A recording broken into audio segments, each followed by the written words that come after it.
we do have a football club that we talk about here a lot, which is the what are they called? Arsenal. Yeah. So the transfer window is open. I thought we were Man City supporters now. I don't know. We're going to give it one more year, and then if they win the league again, we're going over there, right? Yeah. Drew, are you Arsenal till you die, or are you just kind of see who's on your fantasy team? I don't play fantasy.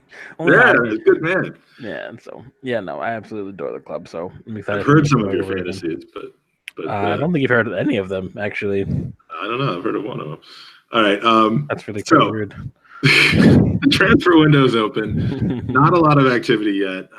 We've seen 7 inbound transfers of any note, and we're talking about guys like Zach Steffen, Daniel James, is it Raul Jimenez to Wolves, Fornals. I mean, these are the big transfers into teams, and there's really only been 2 massive transfers out in Eden Hazard and David Ospina. Massive outward transfer for $3.5 million. But so it's hardly just us that are sitting back and waiting. We've got international tournaments this summer coming out the ass. We've got players on vacation. Drew, do we see things heat up on July 1st? And if so, and not until then, is that a mistake given that July 1st brings you almost to where you're getting on planes and selecting your teams for foreign tours? It's going to depend on what the club have done that we don't know, which is quite a bit, unless you're leaking information. We have no idea of what's going on. So you and I and Andy spoke yesterday about how we're hoping that, we're using the remnants of Sven's little black book to target potential players to give us a little boost in certain positions we need. If you look at links with players like, Saliba, that's a Sven signing all day long. So is Alexis Maurice from Lorient. These are players that, we never would have really targeted if not for someone who really knew how to really dig deep into maybe some unknown quantities in terms of transfers to find players. So we can maybe be positive about that maybe the club is taking something that maybe he would have suggested. But moving forward, I think there are going to be bigger questions, obviously. I think personally we're going to wait for Edu to come in. There's heavy rumors that, Is that a 100% sure thing that he is coming in at this point? I mean, it seems that he is. I think Raul and didn't they mention that in that little expose they did, the interview? Didn't they kind of confirm it's pretty much happening? The one I refused to watch because actions speak louder than words. Yeah. But it seemed as though they'd kind of talked to it as though it was already kind of over the hurdle. They were just waiting now for him to be done with Brazil. Yeah, and I mean the upside to that is it opens up a market that we don't really shop in historically. Getting good Brazilian players, South American guys after no. Getting younger Brazilian players directly from source isn't the worst thing you could do. There's plenty of bigger clubs than us that do the same thing. Real Madrid do that. If we could find another Danielson, I mean, we'll be all set. Or you can get someone like Rodrigo, Everton. Keep Everton from getting Everton. Totally. No, I think that's the upside. The downside is that there are bigger clubs that get the best talent directly from source in Brazil, and I don't think we can compete with those kind of clubs. And then do we wonder, is Edu's handle on the European market good enough for us to keep competing in that market, or are we going to rely on Raul's contacts in Europe to get us through European market negotiations? We're going to rely on Edu's knowledge base of Brazil and I would assume other parts of South America for him to really head up those deals. I don't really know, obviously. What is Raul? I mean, like what is he responsible for with this club? Like, I mean, you can't have a position like that with Barcelona and then, go much longer than he's been here already. Too much longer than this, where you're not really sure what his impact is on the club. Maybe I'm just not paying close enough attention as usual. I mean, for me, it just kind of seems like the only person ahead of him is Josh, and then obviously ahead of Josh is Stan. So I guess he's currently the de facto person in charge of Arsenal Football Club, and he answers to Josh, who. So he's Gazidis at this point. So it seemed, yeah, and the issue I have with that is that running Arsenal is not like running Barcelona. The two very different clubs, especially in terms of how they deal with signings, the type of money they're willing to spend or able to spend. So that for me is why I don't really know if Raul was the right man we should have gotten for the role. Obviously, he came through the sport as a businessman through Nike at first, and then he got a position at Barcelona and worked his way up through that. But again, running Barcelona is very much as much about the financial side of it in terms of continuously making money through how big the club is as it is signing players. But one of the way Barcelona makes so much money is by signing big name players, and they just make the money back through advertisement, shirt sales, that kind of thing. And then selling them. I mean, like, and then selling them on. Yeah, PSG does the same thing. Like, now they're apparently thinking of selling Neymar, and that if they do, and I don't know who they sell him to, but they're going to recover just about everything, if not more, than what they paid for him, which was a ridiculous amount 2 years ago. I mean, right. You deal in those markets with those kinds of players. You almost, unless they have a career-ending injury, you're almost guaranteeing, as long as you're not buying them at 29, 30 years old, that you're going to get your money. Like Juventus did. Juventus is not going to get their money back on Ronaldo, but they were going for a Champions League. But it's almost like you're going to get that money back. So why not just give Mbappe 120 million, which he couldn't go for anymore? Right, and it's easier to make your money back when you're constantly winning La Liga, or at least finishing second at the absolute worst, when you're constantly competing in Champions League year on year. So not just the Champions League money, but you're always making the quarterfinals, semifinals, finals, or even winning it. These also help you bring revenue in, and that's not in a position that Arsenal is in currently. If you've read any of the financial statements that have come out recently, you can tell that every year we're not in Champions League, we're losing money. Mm-hmm. So, and it's really hard to see how where someone with Raul's acumen that he had at Barcelona translates to Arsenal. It really doesn't. He needed someone who was used to working in an environment where he'd have to find those players for lower value, for lower wages that can still improve your team. And again, that's when you look at the Guendouzi signing. I think he came on a little bit better than people expected. But it's still clear that he had some sort of level of ability. He's still a French, youth international, so he's still good enough, to. I'm sure Raul wasn't just finding people for La Masia and not for the first team in Barcelona. I mean, you'd have to ask Tom, to be honest. I don't know.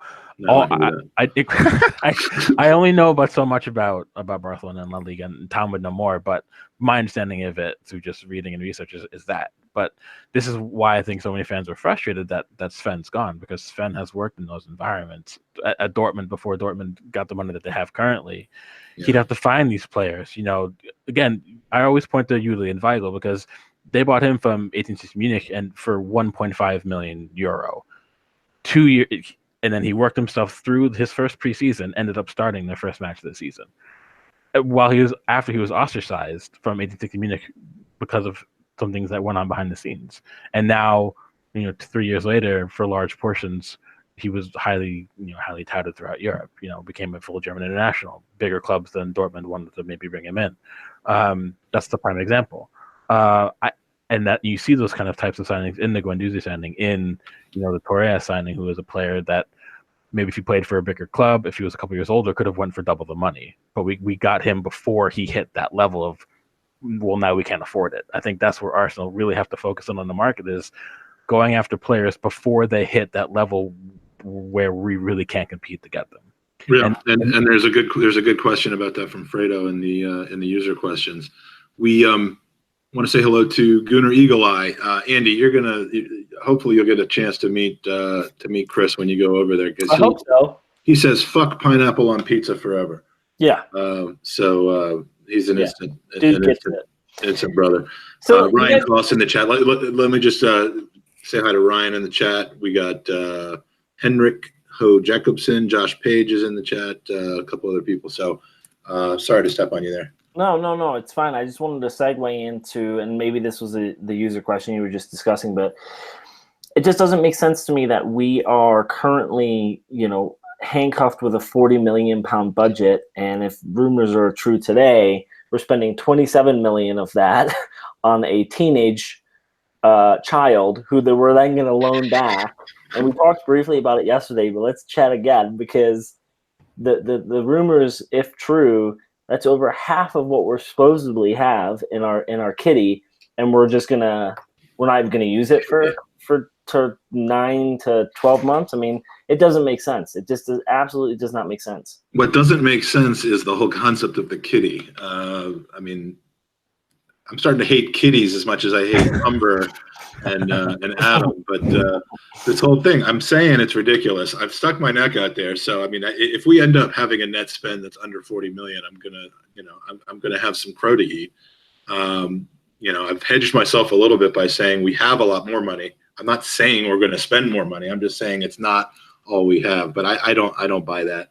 And frankly, whether it's a good idea to loan him back or not, let me jump forward to that. I'm seeing that we've agreed personal terms with him, not the fee with Saint Etienne. I think it's probably largely likely on whether we loan him back or not. But it is. Apparently, by all means, he's good. And I mean, and again, we would have to bring in our French football expert to tell us about that. And we don't have one yet.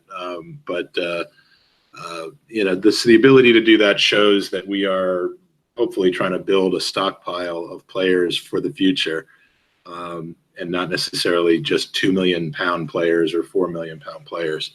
But Drew, is there truth to the Saliba thing? Are we thinking seriously of loaning him back for a year because he's too young, or just in order to get the deal done? I don't know if we're going to loan him back or not. I mean, obviously, he'd walk into Saint Etienne's 11. He's already playing for them regularly, so obviously, it's a guarantee that he'll get first team minutes. We don't know if he'll come in to the team if we don't loan him back and he'll impress Emery enough to get those minutes. If Emery might still be trying to keeping faith in Socrates and someone like Holding when Holding comes back. But if you really look at it in the long term, the deal makes sense. Though again, it's one of those players who 3 years from now could easily be going for double the amount of money we're going to be paying now. And this is something where you have to look at other clubs like RB Leipzig did that with Ibrahima Konate. They got him from Sochaux for a fraction of what he's worth now, and a year and a half later, people are willing to spend 60 million euro on it. So that's the kind of deal we need to be looking at doing. I do think if we're going to spend that kind of money, though, I don't think a loan back would make sense. I think if he's good enough to start at Saint Etienne, he's good enough to at least split time with somebody else at the club and still see minutes in the league, not just in the cups and the Europa League. Both of you guys know I'm not very high on Socrates in the first place, so I'd be more than happy with looking forward with the club and trying to get a good pairing with him and Holding down packed, and sooner the better. For me, that makes more logical sense if you're going to build, especially with Freddie Ljungberg coming into his new role as an assistant under Emery.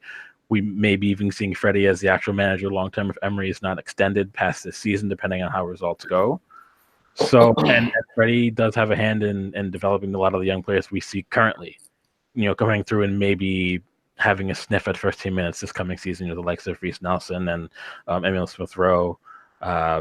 It's almost like you've seen my outline for this podcast here. Well, your segue. All you gotta do is pay attention. I like David. David says we're going to bolster our defense by bringing in a couple of guys that played defensive mid for a League One team and for a team that got relegated. I do wonder is bringing in a guy like Saliba, who I couldn't claim to know the first thing about, and probably am mispronouncing his name, but is doing that better for us than really trying to make a play to pry away a Lewis Dunk or Nathan Ake? And I just did what I hate. I said a Lewis Dunk, like there's a handful of them, and we would just be prying one of them away. For me, the theory for me personally is that Saliba ticks some boxes that someone like a Lewis Dunk doesn't. Obviously, Lewis Dunk is he's excellent in the air. He marshals the back line, and that's things that we're currently lacking, obviously. But if we're going to try to keep, to adhere to playing out of the back, to play a more modern, progressive type of footballing approach when we're on the ball, someone like Saliba or a more new age player fits the bill a little bit better. From what I understand, what I've been told by people who write for French football outlets or people who are in that scene, Saliba ticks all those boxes that we need. Hipsters, in other words. Hipsters, in other words. I wouldn't call them hipsters. I would call them people who work directly in French football. I'll say that. But so that's my understanding of it. But the downside is it's a risk. He's still a teenager. He's not even 19 years old yet. I vote for getting someone that doesn't let players past him with the ball. Yeah, that's what I think we need to say. No, and I'm not saying you're wrong, but I think the club is going to start looking into the younger end of things, because there are plenty of other center backs we could go for who are just like Saliba, but are 4 years older, 5 years older, 22, 20, 24 years old. But the fact that, if it is true, the fact that we're seriously in for someone who is not even 19 yet, I think that's what the club is starting to look forward, and really that could maybe play into the theory that Emery was only here to right the ship, and the next manager after Emery takes the core of this a young core for the team and moves them forward in progression, and then that's what we're building with. That to me would make sense in terms of the steps, but the only question, and Arsene Wenger himself said it, young players do cost you points. And I think that's why sometimes you do see Emery was hesitant to play younger players unless he absolutely had to. And you saw, and something came out in goal, I think it was yesterday, where a lot of the youth players were saying that they were shocked that Tutu didn't get a chance at right back. But and considering we barely played, Jenkins and Lichtsteiner, and we rather would move Maitland-Niles to a right back role when he's really a midfielder, shows you that maybe Emery was hesitant to bring in that young player. So maybe these signings aren't really for Emery as they are for the next manager. Maybe this entire time Emery's job is, as people have postulated before, to really sort of try to change the culture around work ethic and responsibility in the team. Stop the bleeding. Right, stop the bleeding, and then moving forward, a more fresh, progressive manager will come in and take that young core and move them forward. And maybe that man is Freddie. We don't know. Maybe it's somebody else. But the fact that Freddie's already been promoted to assistant management role almost kind of speaks like something that was happening with Arteta at Man City under Pep Guardiola. So, and we certainly do have a lot of good young players who, with proper management and progression, can break into the first team over the next maybe 2 or 3 years. I still think it's too early for players like Reece Nelson or Emil Smith-Rowe or Xavier Amiachi and Bukayo Saka. I don't think they're ready yet. I think you can give them limited time in the team. You can have them train with the first team. Yeah. But I don't think they're ready to actually get some minutes that some people are actually claiming that Reece Nelson will walk into our 11. I think that's absolutely insane. I think that's the standard Arsenal fan thing, is that we over-exaggerate the effectiveness and maybe level that our young players are at, but that doesn't mean there's enough promise. It means that he has to be managed. So I think if we manage the young players this season, moving into the season after that, then increase their minutes, within 2 or 3 years, those players should be breaking into the first team regularly. And if they're not good enough, then we have to move them on. And I think that's what you see when you look at other clubs around Europe who are known for youth progression and youth production. If you're not really ready to handle first team minutes when you're 19 or 20 years old, they move you on and they sell you to a club lower, where you can walk into a club with maybe a little smaller expectations. And that's kind of how we have to shape things. And Freddie's had some experience at Wolfsburg, obviously, and they're pretty solid with youth production. So I guess he would have taken that knowledge and applied it here with the under 23s, and we'll see how it goes. So Andy, speaking of being ready for first team minutes, 2 Arsenal loanees have stated this summer that they are not up for being loaned again. Not that they really get to choose that, but they've said it, and they both might have a realistic shot, like Drew was saying, of being depth players on our bench, especially if we move on. Guys like Elneny, Mkhitaryan, Welbeck, who's already gone. But both Reece Nelson and Bielik looking to make an impression this summer and be first teamers. Do you think that they're ready to contribute?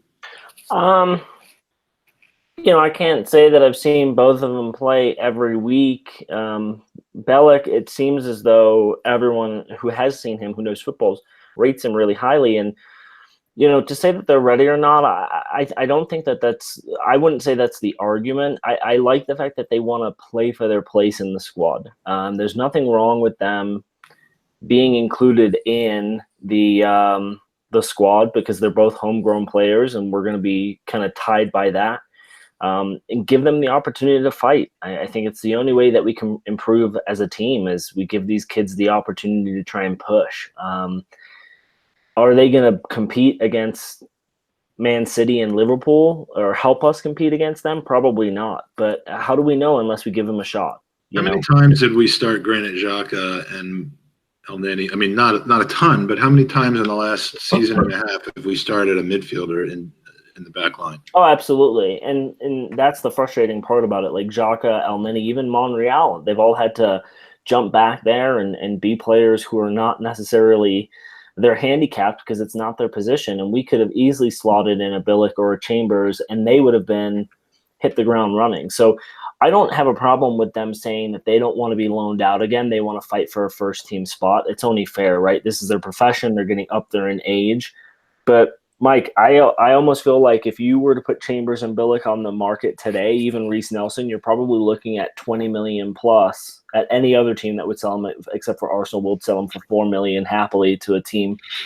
But I say put them in the squad. They're like us. They're like, we don't really need money, so exactly. Yeah. We're not going to try to get the most that we can out of it. We're just going to donate it all to the LA Rams Stadium. Exactly. I'm a little worried about Bielik because last year he spent the entire year as an addict. And the last thing we need is a recovering addict on our team. Dad jokes. Yeah, fucking up the dressing room. The thing, like, as Drew pointed out, Arsenal as a fan base will look at like a Reece Nelson, and I hate to go to certain platforms, but there are people that have the persuasion of a lot of individuals, and Reece Nelson will have a stretch of 5 games where he'll do really well, maybe an assist, maybe a goal, maybe both, and then everyone thinks he's the next coming of Messi or Ronaldo. Let's push the brakes a little bit because players of that age will ebb and flow, and we need to allow him to do so. I mean, look at Maitland-Niles. Dude came under such scrutiny for having 1 or 2 poor games in a row. And it's like they're still teenagers. They're still kids. So if they are going to join our squad, we just need to pump the brakes a little bit. Now, if we go out and we sell and we buy Carrasco for 35, 40 million, the expectation is that he's going to do business for us, and that he should be performing every week. I'm not so sure about these kids. So I would put them into the squad, allow them opportunities to play in games, substitute them in, let them play League Cup, some of the Europa League ties, and then really have them push towards the end of the season. But we're not going to get better if we just bring in Reece Nelson and that's it. That's not going to be good enough for Arsenal. Yeah, and David Ziegler, today he qualifies as David Ziegler with his questions. He has a couple of pro-cons about Bielik. Says pro-Bielik, young talent already on the books. Anti-Bielik, if we bought a League One defensive mid to solve our center-back problems, we'd lose our collective minds. That's a good point. Pro-Bielik, the alternative is Mustafi for another season. So verdict on that one is Bielik.